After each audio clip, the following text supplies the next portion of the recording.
O nosso especialista em Páscoa viajou pelo mundo e trouxe os melhores chocolates para você. Bombom Lacta 250,6 gramas, 5,99. Ovo de Páscoa de Gramado Chocoa 100 gramas, 7,99. Chocolate belga Lingen 100 gramas, 7,99. Bombom Ferreiro Rocher 150 gramas, 19,99. Coelho de chocolate belga ao leite 60 gramas, a partir de 3 unidades, 2,99. E no Imperatriz você ainda pode parcelar ovos de Páscoa em até 10 vezes sem juros nos cartões. Imperatriz, a Páscoa mais doce do mundo. É hora de entrevistar ao vivo o secretário de Saúde do Estado, Elton Zeferino, que já está com a gente aqui no telão. E daqui a pouquinho os colegas das regiões também vão fazer perguntas. Secretário, antes de mais nada, obrigado por estar com a gente aqui para que a gente possa esclarecer uma série de dúvidas. A primeira que eu quero perguntar para o senhor é a seguinte. Em São Paulo, a Prevent Senior, que é uma entidade muito respeitada, que cuida de praticamente 30% da parcela de idosos do estado de São Paulo, tem realizado uma pesquisa com muitos resultados positivos, mais de 300 pacientes, onde houve prescrição de azitromicina associada à hidroxicloroquina, tiveram resultados positivos e foram curados de Covid-19. A pergunta que eu quero fazer para o senhor é, inclusive essa pesquisa será publicada em revista científica nos próximos dias. Qual a perspectiva de utilização dos medicamentos em Santa Catarina, se eles já estão sendo utilizados em algum local e como isso pode ser feito em larga escala e se será? Boa tarde. Boa tarde a todos que nos assistem. A hidroxicloroquina associada à azitromicina é uma das formulações medicamentosas aí que vem sendo utilizadas no enfrentamento da Covid-19. Nós temos alguns estudos que foram publicados a nível mundial, onde o N, ou seja, a quantidade populacional que foi utilizada no estudo, ela não é muito grande, mas alguns deles nos apresentaram resultados, outros estão ainda em fase de finalização desse estudo. O próprio Ministério da Saúde já disponibilizou para os estados hidroxicloroquina para que possa ser associado ao tratamento da Covid-19, para alguns casos específicos, mas obviamente que todo o arsenal medicamentoso que possa fazer o enfrentamento da Covid-19, ele é bem-vindo, e se nós tivermos resultados positivos com com hidroxicloroquina associado a um antibiótico, obviamente que isso nos interessa e vamos começar a utilizar os protocolos. O Ministério já nos sinaliza que é uma das alternativas. É importante destacar para as pessoas que nos assistem também que a hidroxicloroquina ela não é o que vai salvar todos os nossos casos. Nós temos alguns casos que apresentam melhora com esta medicação, outros que não têm resultado tão positivo assim, mas é fundamental que nós tenhamos isso devidamente analisado, isso devidamente publicado, através de estudos realizados nos grandes centros, pela quantidade cada vez maior de pessoas. Isso é muito importante, para que a gente possa realmente analisar em que situação eu posso utilizar, quais são as doses que nós precisamos utilizar. Isso também é muito importante, porque toda medicação ela tem os seus efeitos colaterais. A hidroxicloroquina não é uma medicação nova dentro do arsenal de medicamentos que nós temos disponível. Ela é muito específica para que diz respeito à questão de malária, para quem tem artrite reumatoide, mas em específico para a Covid ela está sendo utilizada e tem alguns estudos que aprovam, que nos indicam alguns resultados muito interessantes. Desculpe, mas para mim não ficou claro. Nós estamos ou não estamos utilizando a medicação que já tem funcionado? O protocolo que o Ministério da Saúde nos indica que sim, pacientes que inicialmente nós tínhamos os pacientes com quadro mais grave, ou seja, aqueles que não estavam apresentando resposta a nenhum tipo de conduta clínica que vinha sendo adotado, era a indicação do Ministério da Saúde. A partir desta semana, o Ministério da Saúde já realinhou a sua indicação e passou a utilizar naqueles pacientes que não estão nos quadros graves, mas que requerem os cuidados mais intensivos. Então, ou seja, é uma recomendação do Ministério, o próprio Ministério distribuiu essa medicação e nós, enquanto saúde aqui do Estado, já fizemos essa distribuição desses medicamentos para toda a rede hospitalar, para que possam ser utilizados, obviamente, no enfrentamento da Covid-19. Uma pergunta de uma colega chamada Shirley, do jornal ND, da página ND+, que foca nos leitos de UTI. Como é que está a perspectiva de expansão em relação a esses números? Porque também há, em paralelo a isso, um número, não sei se é expressivo ou não, de profissionais que se afastaram porque contaminaram-se com Covid-19. Se existe também uma possibilidade de contratação emergencial, por exemplo, de médicos, enfermeiros, pessoal da linha de frente. Essas são as perguntas da Shirley, do ND+. Bom, com relação a leitos de UTI, desde o início do enfrentamento desta pandemia, nós já disponibilizamos dentro do território catarinense mais 220 leitos de UTI, de um total que nós tínhamos antes da pandemia de 810, nós já estendemos o número de leitos a maior do que 1.000 leitos dentro do território. A nossa proposta de trabalho é dentro da rede hospitalar catarinense disponibilizar 713 leitos. Isso vai nos trazer de uma situação do início com os leitos comuns de 1,15 leitos por cada 10.000 habitantes para uma situação de 2,17 leitos por cada grupo de 10.000 habitantes. Já está sendo trabalhado também dentro do território catarinense a disponibilização de até 100 leitos, ou melhor, desculpe, de até 1.000 leitos de UTI, através de hospitais de campanha, que vão ser distribuídos pelas regiões onde nós temos aí o maior número de casos, onde nós estamos projetando este crescimento, o que vai nos levar para um ranking de 3,6 leitos de UTI por cada grupo de 10.000 habitantes. Esta realidade é uma realidade para que a gente possa comparar o que acontece dentro do país da Alemanha, por exemplo. Melhor, está até acima do que a Alemanha oferece hoje dentro de leitos de UTI para a sua população, que é um dos países onde nós temos a maior disponibilidade de leitos para a população como um todo. Com relação a esses leitos, obviamente que nós dependemos de algumas aquisições que nós realizamos, insumos, especialmente ventiladores, que são os equipamentos onde hoje nós temos a maior dificuldade de aquisição. Todo mundo está buscando ventiladores e ainda para termos um fator mais complicador, a questão de o país que mais produz é a China. Então todos estão praticamente buscando esses insumos no mesmo país, o que faz com que eles tenham a sua capacidade de entrega muito reduzida, porque todos estão ao mesmo tempo comprando. Mas estamos trabalhando com outras alternativas, em especial alternativas de que esse próprio equipamento possa ser construído dentro do território catarinense. Isso é algo que nós viemos buscando de uma forma muito intensa. Estamos trabalhando, obviamente, que com a questão de que esses leitos eles possam estar disponíveis em todas as regiões do estado. Essas regiões, nós não estamos trabalhando com a linha litorânea, não estamos trabalhando com as maiores cidades, nós estamos trabalhando com todas as 7 macro-regionais de saúde. Então, esses 713 leitos vão estar disponíveis, a distribuição em todas as macro-regionais de saúde do estado. Com relação aos profissionais de saúde, que foi citado na pergunta, neste momento, nós temos aí 193 servidores afastados, do serviço estadual, nós não estamos levando em consideração as unidades filantrópicas e as unidades privadas. Da rede estadual de saúde, das redes hospitalares, ou dos hospitais da rede estadual, nós temos 193 servidores afastados, dos quais nós temos 14 atualmente confirmados para a Covid-19. Esses 193 significam 2,36 do nosso efetivo operacional, e obviamente que quando se fala em recomposição de efetivo, nós já estamos fazendo o chamamento dos processos seletivos que nós tínhamos em aberto e obviamente, que se fizer necessário uma chamada emergencial de uma forma mais célere, o Estado sim vai realizar esse chamado. Nós temos a fiel convicção de que nós temos que ofertar os servidores que são adequados, especialmente para urgência e emergência, ou seja, as portas hospitalares, para os leitos de terapia intensiva e, obviamente, também para as enfermarias que vão fazer os devidos manejos clínicos desses pacientes da Covid-19 que vão ser necessários em todo o território catarinense. Secretário, de fato, se nós chegarmos a 3,6 leitos para cada 10.000 habitantes, passaremos o Brasil, que tem 2,6 hoje, portanto, um a mais a cada 10.000, e estaremos de fato à frente da Alemanha, que tem a melhor pontuação, que é de 3,02 para cada 10.000 habitantes. A informação é corretíssima. Caleb Moreno agora vem de Itajaí para fazer uma pergunta para o senhor, secretário. Caleb. Boa tarde, Polito. Boa tarde, secretário. O secretário, inclusive, citou um número do grande contágio de servidores estaduais na área da saúde. Então, a gente entende que existe uma vulnerabilidade também nesse contato direto com os pacientes. E aqui no litoral norte do estado, Camboriú chama atenção, Balneário Camboriú chama atenção em relação aos casos positivos, da equipe médica que atua no Hospital Ruth Cardoso, que tiveram que ser afastados justamente por causa da infecção. Já são 21 casos confirmados.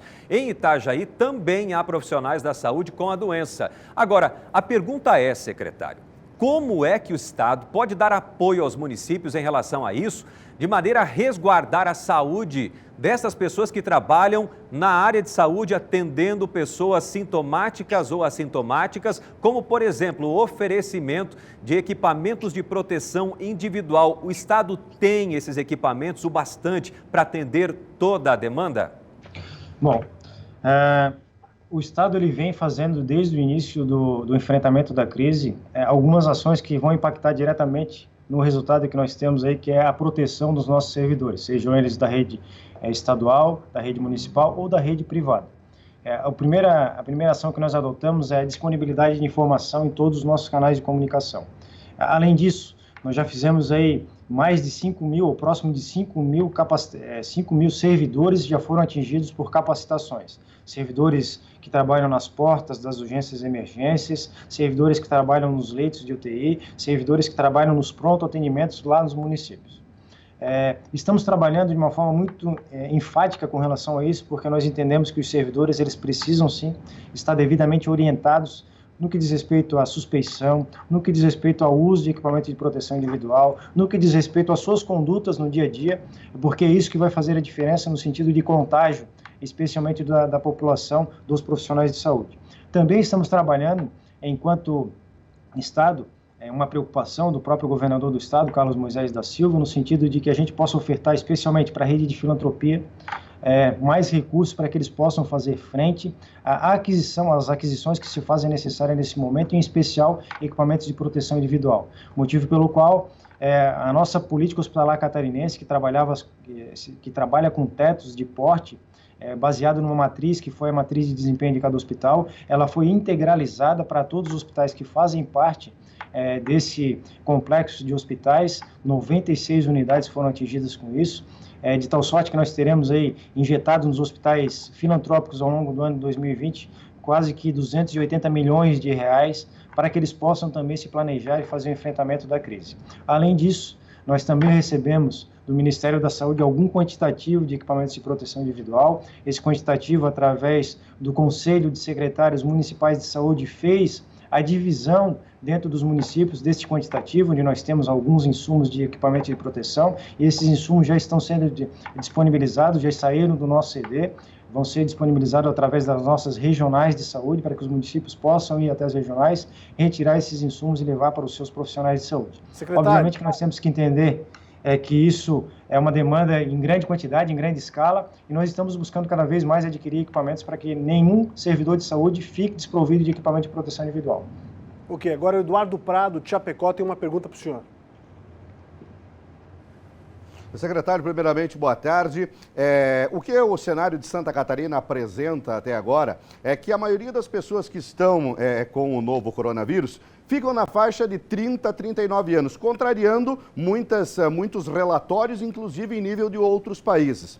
Pensando a respeito disso, eu acredito que o Estado tenha feito já estudos de probabilidade. Secretário, qual é o pior tempo? Digamos assim, a explosão do vírus é daqui probabilidade de 1 semana, 2 semanas, e quando isso começa a desacelerar, todo mundo fica muito instável. A gente sabe que é uma situação muito nova, mas ainda é a principal pergunta da comunidade, secretário. Bom, boa tarde, Eduardo, boa tarde a todos que nos assistem no Oeste. Essa é uma preocupação também do Estado catarinense. O que nós temos hoje, nós temos alguns estudos epidemiológicos que estão devidamente sendo rodados para que a gente possa ter esta projeção, essa expectativa o que nós temos em nível de território nacional é que provavelmente na segunda quinzena de abril nós teremos aí uma agudização em algumas cidades que nós já estamos percebendo nos dias atuais. São Paulo, nos estados, né? São Paulo, Rio de Janeiro, Distrito Federal, se aponta agora o Amazonas como um estado aí que está despontando na questão de agudização de casos, temos o Ceará, enfim, esses estados nós já temos aí por conta do próprio Ministério da Saúde uma expectativa de que ao ingressarmos aí na segunda quinzena de abril nós teremos uma agudização de casos nesses estados. O território catarinense, nós desde o início em que foi já detectada a transmissão comunitária, o governador do estado teve essa sensibilidade de instaurar algumas ações que interromperam o convívio social da população. Isso faz com que nós tenhamos aí um espaço um pouco maior de agudização dos casos, mas o mais importante nesse momento é que nós tenhamos aí a fiel convicção de que a população ela tem o papel mais importante nesse cenário. Se as pessoas elas não entenderem que nós precisamos restringir realmente o nosso convívio social, que elas saiam de casa somente para aquilo que é necessário, para que elas tenham essa convicção de que os hábitos que nós já viemos ao tempo de toda esta crise destacando, que é a questão de uso de álcool gel, lavação de mãos, agora a questão do uso das máscaras, né? Máscaras de tecido, isso é muito importante para que nós tenhamos essa interrupção da transmissão e, obviamente, que quanto mais nós façamos com essa interrupção, que essa contaminação ela seja mais suave dentro do território catarinense, nós fazemos com que estes casos eles se prolonguem mais ao longo dos meses. Mas isso para nós não é algo que é ruim, porque quanto mais prolongado e esta curva ela for menor de agudização, maior vai ser a capacidade operacional da nossa rede hospitalar fazer frente, e isso faz com que a população ela possa ser assistida na sua integralidade. Secretário. Quando nós temos casos que acontecem de uma forma muito rápida, a rede ela entra em falência e nós não conseguimos fazer frente a tudo que é necessário pela demanda. A gente sabe, né, como racionais que somos aqui, um Estado que muitas vezes está à frente dos outros, que o alarmismo não leva a nada. Muito pelo contrário, nos leva a buracos perigosos. Por isso, acho que talvez seja muito prudente por parte do Estado, em relação ao que o Edu falou, e a Sabrina já vai vir fazer uma pergunta, talvez rever os gráficos, porque passa uma falsa sensação de que a faixa etária de 30 a 39 anos são o maior número de casos, e não é uma realidade. A realidade é que, dos 60 aos 89 anos, nós temos um percentual, como regra em todo o planeta, um maior número de casos de Covid-19. De repente, seja muito prudente, por parte do Estado, rever esses gráficos e publicações que, inclusive, estão nas redes sociais. A Sabrina agora vem com uma pergunta direto de Joinville, secretário. Boa tarde, secretário. Do norte do estado, a nossa pergunta é sobre o Hospital Municipal São José, fica em Joinville. Ele já atende moradores de aproximadamente 10 cidades, foi indicado inclusive pelo Estado para ser referência nos casos de Covid-19 aqui na região. Bom, uma ala para tratamento está sendo finalizada com a ajuda dos empresários, da Prefeitura, para comprar aí 40 respiradores. E de que maneira o governo do Estado deve ajudar financeiramente, com equipamentos, para que São José possa atender a demanda? Bom, boa tarde a todos que nos assistem do norte do estado, a região de Joinville. O Hospital Municipal São José, desde o início dos nossos trabalhos de mapeamento, ele já se demonstrou como uma unidade proponente de instalação de leitos de UTI, de instalação de leitos de enfermaria, para que a população desta região pudesse ser assistida também neste hospital. Obviamente que o Estado também está contabilizando a questão de disponibilização de equipamentos. Nós temos agora a questão da própria habilitação do Ministério da Saúde. Hoje nós tivemos a publicação de uma portaria a qual está definindo quais são os valores que são diferenciados de pacientes de UTI que serão internados nesses hospitais, que são os hospitais disponibilizados para a Covid-19. Temos também a questão do teto A maior da política hospitalar catarinense, com a integralização de todo o teto daquele hospital. Nós tínhamos, salvo engano, aí R$540 mil por mês, eles vão passar a receber R$1 milhão por mês, justamente para que eles possam também fazer esse enfrentamento. Sabemos que isso fica também muito aquém daquilo que as unidades elas precisam, mas o Estado, de uma forma geral, está realizando esse planejamento para que todas as unidades, especialmente aquelas unidades que são as unidades referenciadas para a Covid-19, ou seja, não são somente hospitais vocacionados, mas todos os 40 hospitais dentro do território catarinense que já estão devidamente alinhados dentro do nosso plano de contingência, que são aqueles que têm leitos de UTI, que eles sejam devidamente atendidos nas suas necessidades, e obviamente que o Estado não vai envidar esforços para que todas as demandas dessas unidades elas possam ser atendidas na sua integralidade. Secretário, agora o Rodrigo Vieira tem uma perguntinha para o senhor também. Boa tarde, Polito. Boa tarde, secretário. Boa tarde a todos. Aqui em Blumenau, viu, secretário, a Prefeitura, há 2, 3 semanas atrás, começou a contratar exames de laboratórios particulares para agilizar os resultados. Então, minha pergunta é como é que está agora essa situação na agilidade de apresentar os resultados para as pessoas que são casos suspeitos e querem saber se estão com coronavírus ou não, e qual é a postura do Estado de Santa Catarina em relação à área da saúde para realização de testes para detectar que as pessoas estão com o vírus, porque há correntes que defendem um teste em massa para todas as pessoas e há correntes que já não pensam assim. Qual que é o pensamento do secretário sobre isso? Bom, com relação a... Boa tarde a todos da população de Blumenau que nos assistem. Hoje o Laboratório Central do Estado Na última semana, para ser mais exato, nós recebemos um bom quantitativo de kits do Ministério da Saúde. Também fizemos uma compra de kits por parte do Estado e ao longo do último final de semana nós regularizamos todos os exames que estavam devidamente represados ou pendentes no que diz respeito ao resultado dentro do laboratório central. Hoje nós estamos numa situação de normalidade, temos capacidade operacional aí de enfrentarmos e de devolvermos, ou fazemos a devolutiva dos exames que chegam, das amostras que chegam no laboratório central. Obviamente que aqueles municípios que entenderem que precisam fazer a contratualização da rede privada, nós não temos nenhum tipo de impedimento. A única coisa que nós precisamos enquanto Estado é que esses laboratórios, que são os laboratórios privados que são contratados, eles façam as devidas notificações.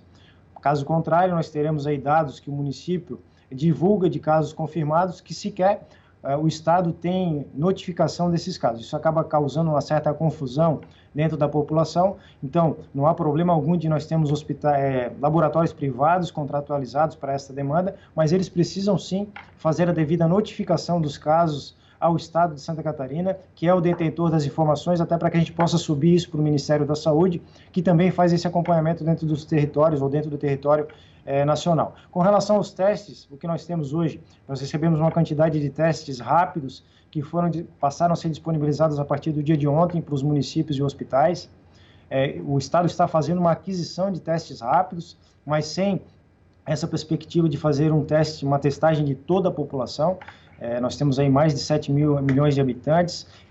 Essa testagem rápida ela precisaria ser realizada de uma forma sequencial. E o importante destacar também que nesse momento, todos estão buscando por testes rápidos no mundo. Então nós temos uma grande demanda e operacionalmente falando, as empresas que nos entregam, não têm capacidade operacional de entregar, por exemplo, 7 milhões de doses de testes rápidos ou de kits de testes rápidos dentro do território catarinense de uma forma ágil.